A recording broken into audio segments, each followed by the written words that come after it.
থাইল্যান্ডে অনুষ্ঠিত প্রথম south Asian women's futsal championship 2025-এর চ্যাম্পিয়ন দলের পক্ষ থেকে বাংলাদেশের অধিনায়ক বেগম সাবিনা খাতুনকে মাননীয় প্রধানমন্ত্রীর নিকট হতে ক্রীড়া ভাতা, ক্রীড়া কার্ড ও সম্মাননা গ্রহণের জন্য মঞ্চে আহ্বান জানাচ্ছি। সাবিনা খাতুনের পর ফুটসাল চ্যাম্পিয়ন্স দলের সদস্যরা একে একে আসবেন মাননীয় প্রধানমন্ত্রীর কাছ থেকে সম্মাননা গ্রহণের জন্য। আসবেন সুমাইয়া মাতসুশিমা,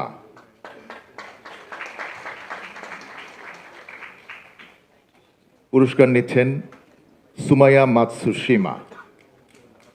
এরপরে আসবে মার্জিয়া,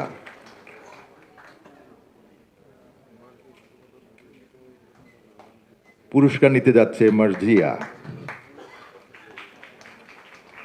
এরপরে আসবে শ্রীমতী কৃষ্ণা রানীর সরকার। পদ্মা সেতু, মেট্রো রেল এবং এলিভেটেড এক্সপ্রেসওয়ে নির্মাণের গর্বিত অংশীদার বসুন্ধরা সিমেন্ট।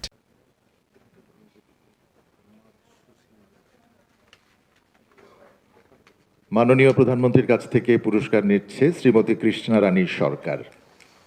এরপরে আসবে লিপি আক্তার,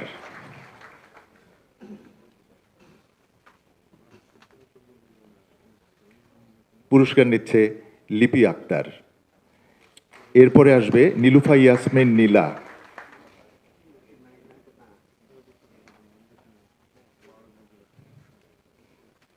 পুরস্কার নিতে যাচ্ছে নীলুফা ইয়াসমিন নীলা। পুরস্কার নিতে যাচ্ছে মেহনুর আক্তার। এরপর আসবে নওশিন জাহান,